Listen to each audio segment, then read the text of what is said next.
The world is in a crisis it has not seen for 100 years. Some say we are already in World War III or a war to defend democracy.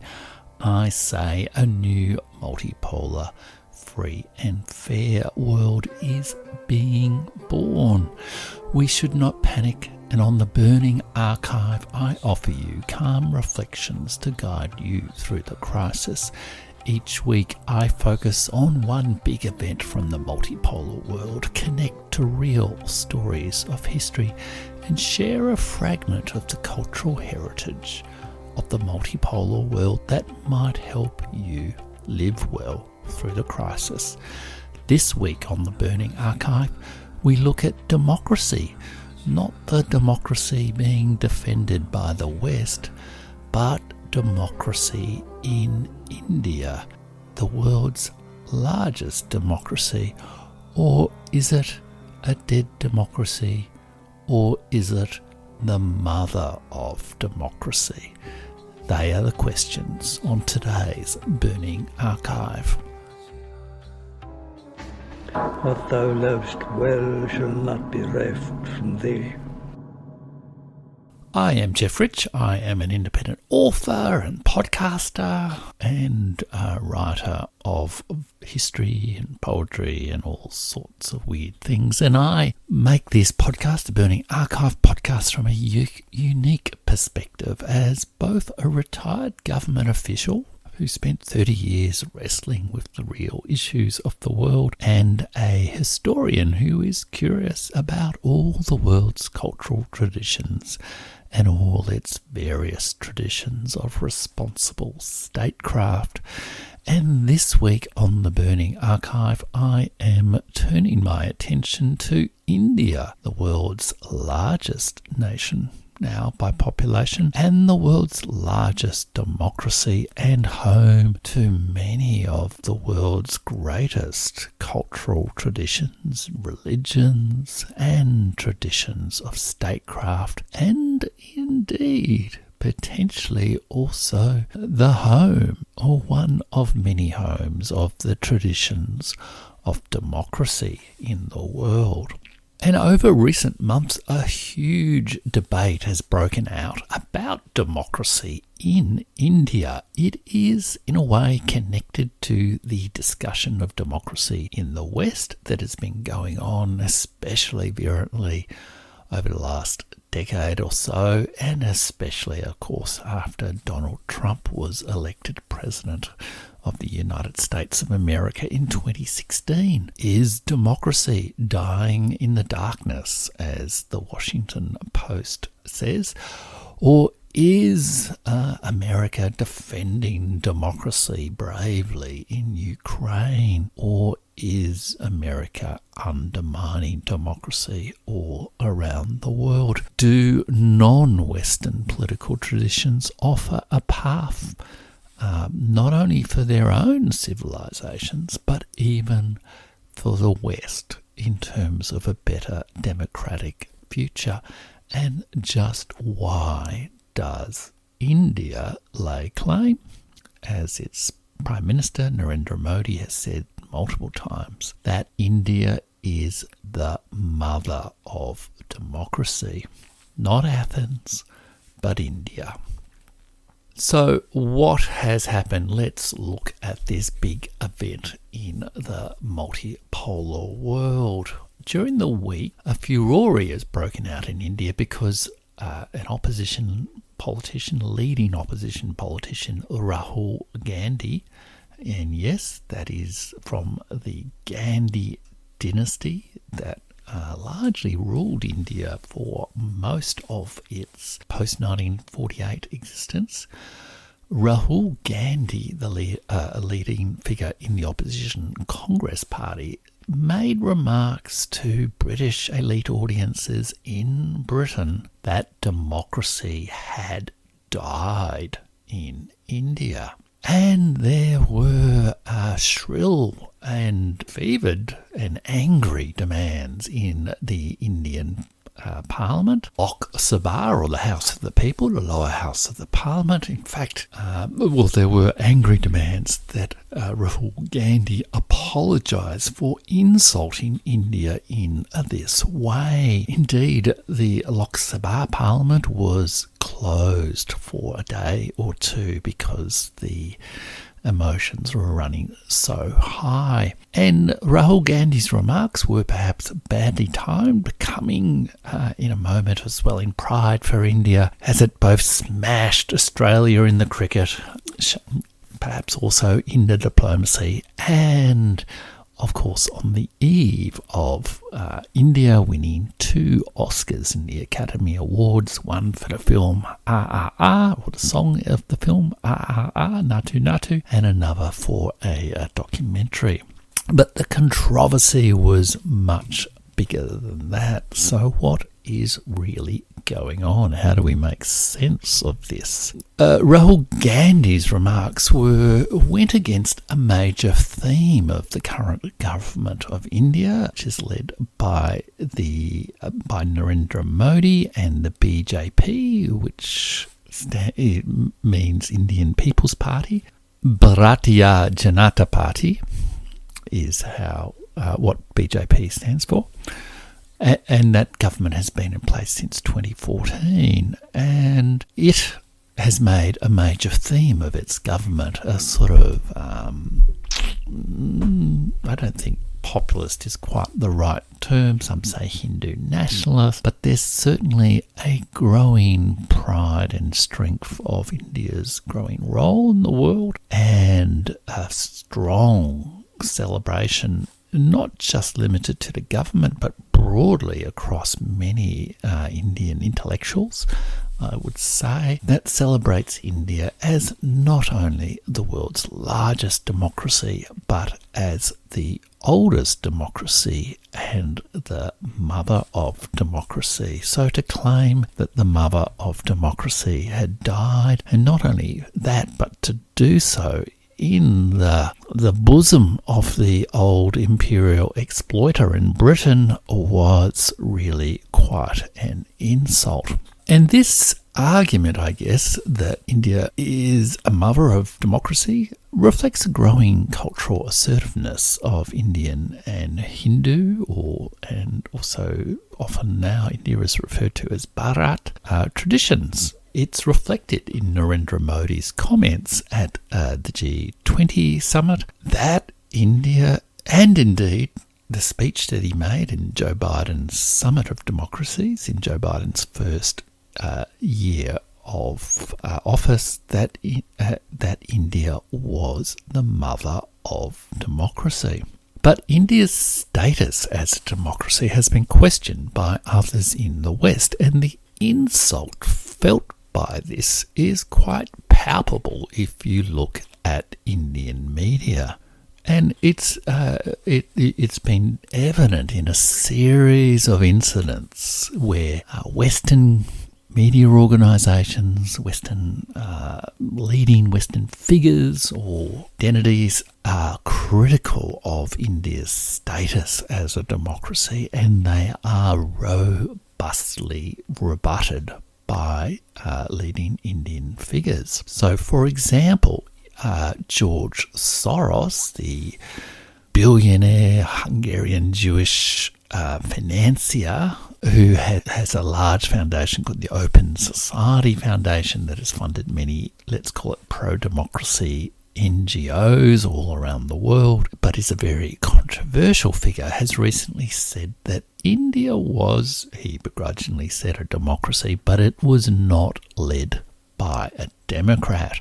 Narendra Modi, although elected now twice as Prime Minister of India, and by quite convincing margins, is not a Democrat in George Soros's view. And this provoked a fairly fierce reply from the External Affairs Minister of India, Dr. S. Jaishankar, who said that Mr. Soros was, and I might not get the exact quote right here, old, rich and opinionated, but if he could just stop at old, rich and opinionated, that would be good, but he was old, rich, opinionated, and dangerous. And the reason he said he was dangerous was such hostile rhetoric tended to foster resentments and internal tensions within Indian society, and was also consistent with what Dr. S.J. Shankar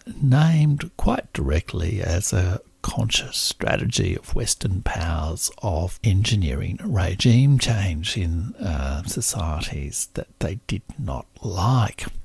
There was also a second controversy about a BBC documentary that referred to allegations from riots about 20 years ago, communal riots about 20 years ago, when Narendra Modi was then the chief minister or premier of the Gujarat province. And this documentary aired a secret British Foreign Office report never previously referred to, and not entirely clear why a British Foreign Office report into India should be a particularly reliable source of information that Narendra Modi was complicit in some of the communal violence. But the documentary made no reference to the many court cases and investigations which went all the way to the Supreme Court in India that cleared Narendra Modi of that. So there was significant protests, there were major objections from the Indian government, there were bans on the screening of the BBC documentary in India, and there was also a tax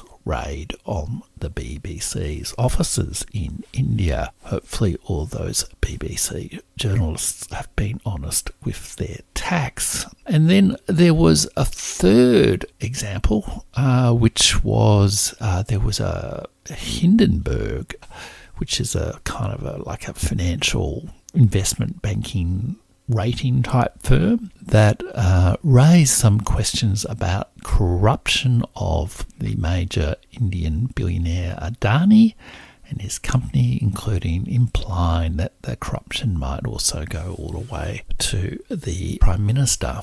And this had a bit of an impact on the shares, etc. I think George Soros might have jumped on board some of the speculation indeed. But it has all sort of blown over, and there was a pretty fierce reaction to it from the Indian media, a fierce, I guess, sense that this was yet another insult and act of disrespect from the West towards India as a growing, prosperous and successful country.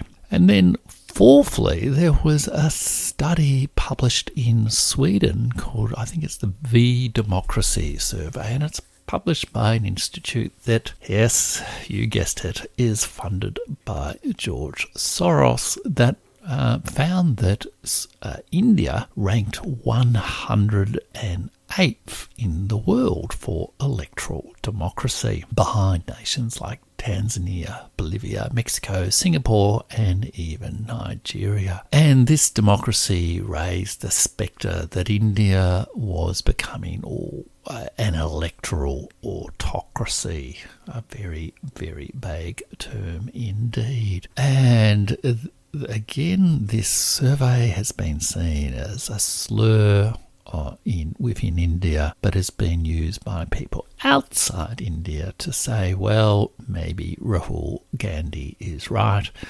Maybe we need to lock in behind Rahul Gandhi and bring back the Gandhi dynasty and the Congress Party to rule India, not the current government.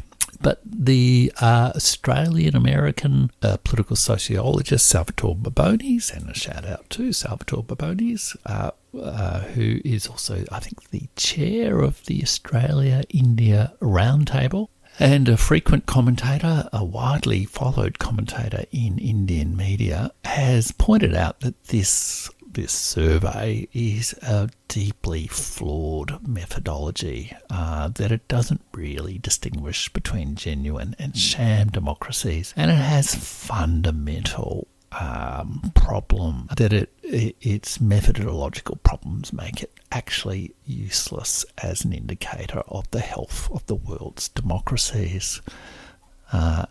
So what do I make of all of this controversy? Well, Western elites are clearly not entirely comfortable with the more assertive Hindu nationalist government. They were much more comfortable, I think, with a secular, liberal, weak India, and this has no doubt. There's been fuel added to this by India's strong neutral position that it has adopted in relationship to the controversies around Ukraine. This is all part of the continuing diplomatic pressure, I guess, on India to come to the party and support the Western position on the New World Order. And Rahul Gandhi very much represents that old secular, liberal, weak India. He is from the Gandhi dynasty. Jawaharlal Nehru, who was, I think, the first president or prime minister of India, at the time of Gandhi and stuff. His daughter was Indira Gandhi, who, led India through much of the 70s. Her son was Rajiv Gandhi, who led India in, I think, the 90s, and I think was also assassinated. His widow, Sonia Gandhi, who was born in Italy, was for a long time the leader of the Congress Party and is still a relatively powerful figure in India.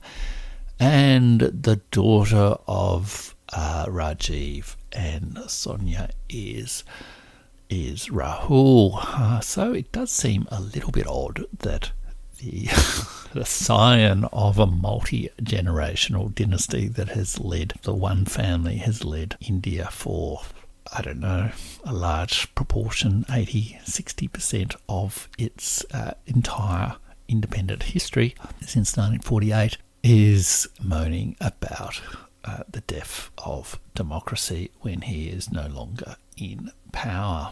And also the Congress Party has seen a collapse in support in recent times. 2014 was very much a watershed year in when Narendra Modi was elected, because it was in fact the first time there was a majority government, a clear single-party majority government in India, and this has given a sort of a focus and a strength and a cohesion to the executive government in India that it has not previously experienced.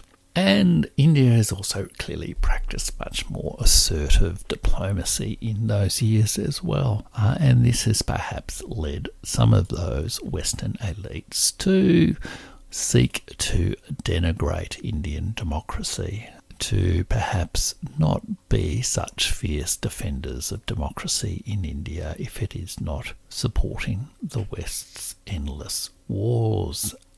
The response to this debate and this sort of backlash in the West against India, let's call it, the response in India, I think, shows that India really is becoming a leader of the free and fair world. They're simply not going to tolerate smack talk from George Soros or some Americans anymore. And it demonstrates, I guess, a growing cultural assertiveness and vitality. It reflects a comment made by Felipe Fernandez Amesto in his extraordinary history of the last 1,000 years, millennium, from about 20 years ago, that we will continue to see initiative shift around the world. It does seem to me that the initiative in the world is very much shifting from the West towards, at least partly, to India. And that raises this whole question of the new assertiveness of India, that it is not only the world's largest democracy, but the mother of democracy.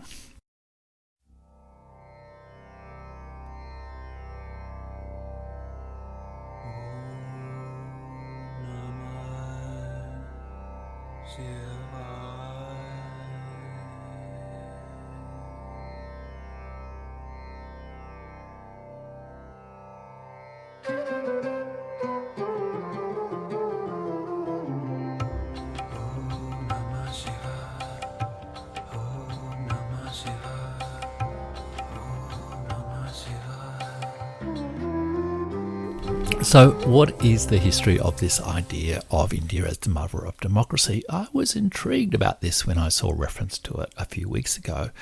I think it was in the Global South speech, the Voice of the Global South conference speech by Narendra Modi, because I had never heard of it before, and here I am, nearly 60, and I've never heard of this important idea that's shaping the diplomacy and the thinking of elites across India. The standard history we all have about democracy is that it was invented in Athens and then mysteriously found its way to England, and the Magna Carta had a bit of a detour through the French Revolution and then finally found its true home in the United States of America, where it has been exported to the world ever since in Hollywood movies. And although that's a bit of a caricature, so much of the standard history of democracy that we read in the West pretty much repeats those lines. But there are in fact now multiple histories of democracy that are showing a much more global, pluralistic understanding of the history of political thought and this particularly complicated concept of democracy itself. And it shows that there are many traditions all around the multipolar world, many traditions and institutions, ideas and political virtues that have helped make up the many forms of democracy we find in the world today.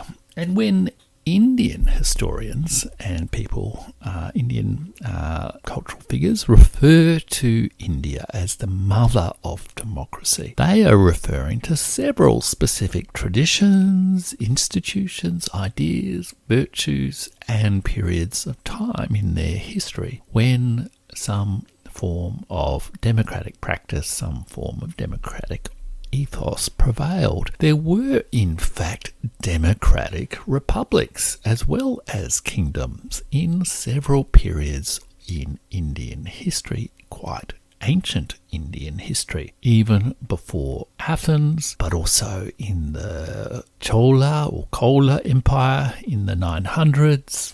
And there are also examples of democratic structures and collective decision-making in sort of tribal village organisations in the age of Buddha. There was a democratic ethos expressed in the political and religious thought, in the social thought, embedded in the Vedas and also in the Mahabharata and kind of political manual of statecraft, the Arthshastra, which I will talk about in the Burning Archive segment.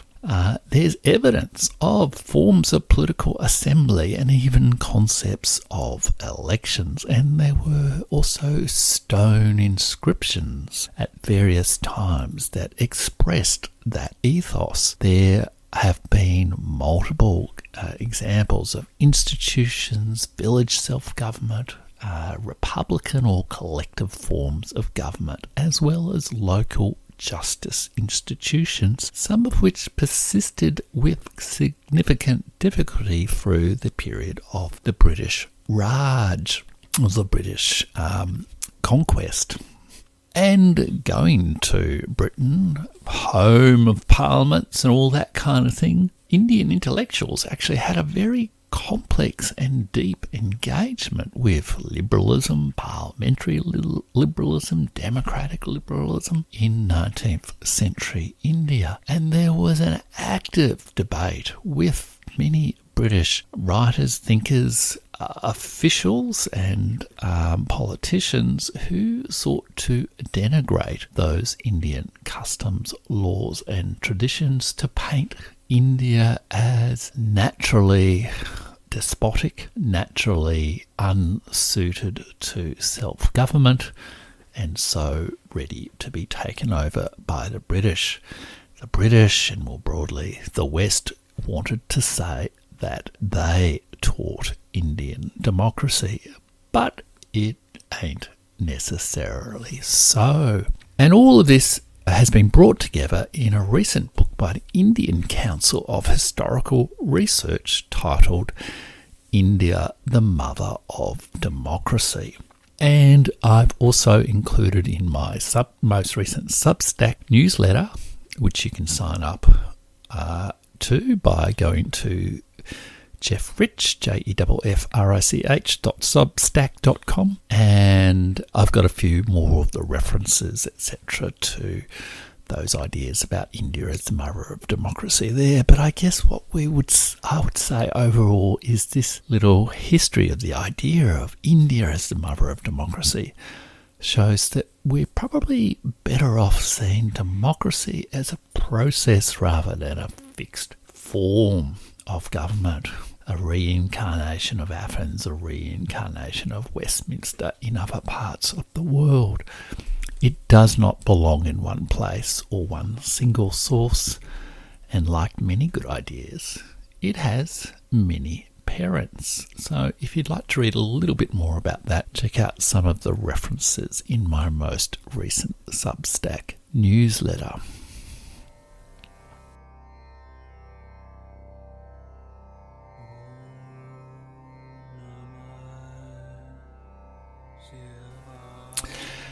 And while we're talking about the newsletter, if you do subscribe to my weekly newsletter, Glimpses of the Multipolar World, 7 Glimpses of the Multipolar World, which you can do by going to jeffrich.substack.com. You'll get there all in one place, links to my content on the podcast, some extra details, what I talk about on the podcast, links to my YouTube videos, my tweets, and also my books, which you can buy at Amazon and any good online book retailer, Gathering Flowers of the Mind, my book of poetry, and From the Burning Archive, my collection of essays and other posts that were originally written on the Burning Archive blog between 2015 and 2022.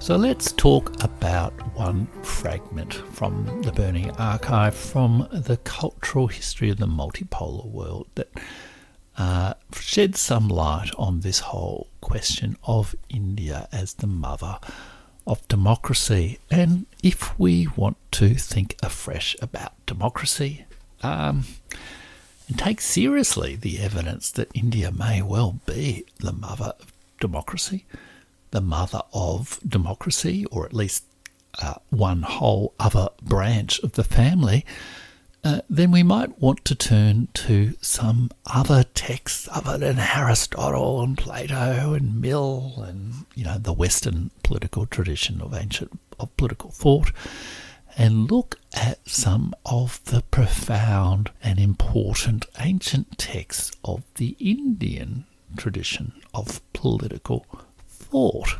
And the text or fragment from the Burning Archive that I will point to is Kautilya's Arthshastra, which means broadly statecraft.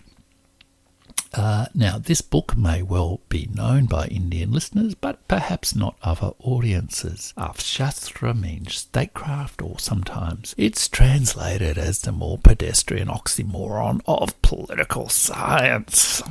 Truly an oxymoron. And Arthshastra is in a way a perfect text for the Burning Archive because it has a story of retrieval from oblivion, miraculous survival, like Beowulf or like the Lay of Eagle's campaigns. And the stories of those I've also told in previous podcasts, and if you sign up to my weekly newsletter, you'll get links to those stories. It's an example of how the past is not dead. The past is not even past.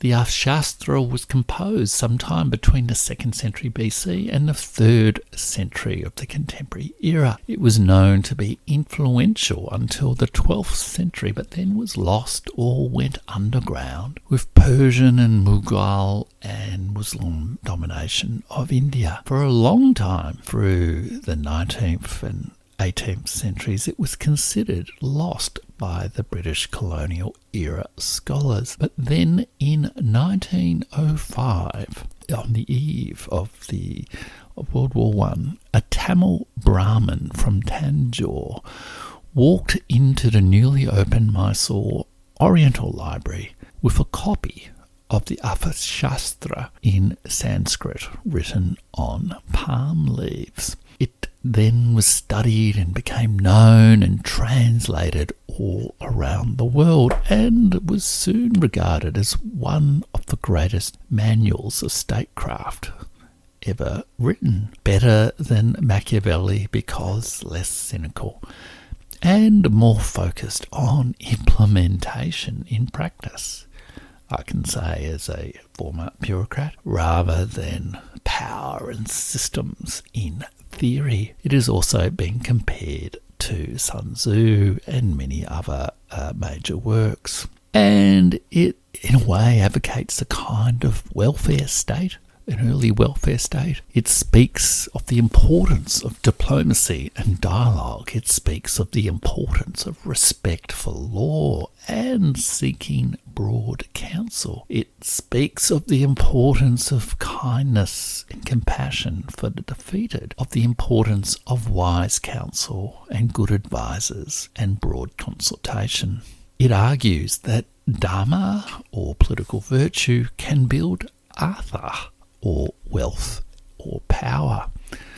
Dharma provides rules, virtues that bind the ruler and the ruled, and it says that duties common to all are abstaining from injury to living creatures, truthfulness, uprightness, freedom from malice, compassionateness, and forbearance. You could say this text evoked the importance of ordinary virtue for both rulers and the ruled, and you could say this is the democratic ethos that Prime Minister Modi referred to as part of India's ancient traditions as the mother of democracy. And it shows how important it is to listen to how peoples from all the cultures, all the states, all the traditions of the multipolar world explain their past to themselves. But it also shows that if the ordinary virtues of democracy proceed and indeed survived outside of Western democracy, then perhaps those non-Western democratic traditions might provide a path out of the despair with the state of Western democracy today that the West has been a little bit caught in over the last 10 years. Has democracy died in India as Rahul Gandhi has suggested? I think not. But has democracy died in the West? And if so, what does a decent public life, a virtuous political life, look like here after Western democracy? That is the question I'll be turning to next week on The Burning Archive, in the next episode of The Burning Archive. How healthy is Western democracy? And until then, remember, go to my Substack or type into your browser now jeffrich.substack.com, and there you'll be able to subscribe to my weekly newsletter and get links all in one place to all my content on the podcast, YouTube, Twitter, and my books. Do leave us a rating and review. Thanks to those who've just recently left reviews on Apple iTunes as well. And get into the action, support the Burning Archive, and help build the audience for these glimpses into our changing multipolar world. And also check out my books on Amazon or other online retailers. And until I speak to you next on whichever platform you find me on, remember, what thou lovest well will not be reft from thee. What thou lovest well shall not be reft from thee.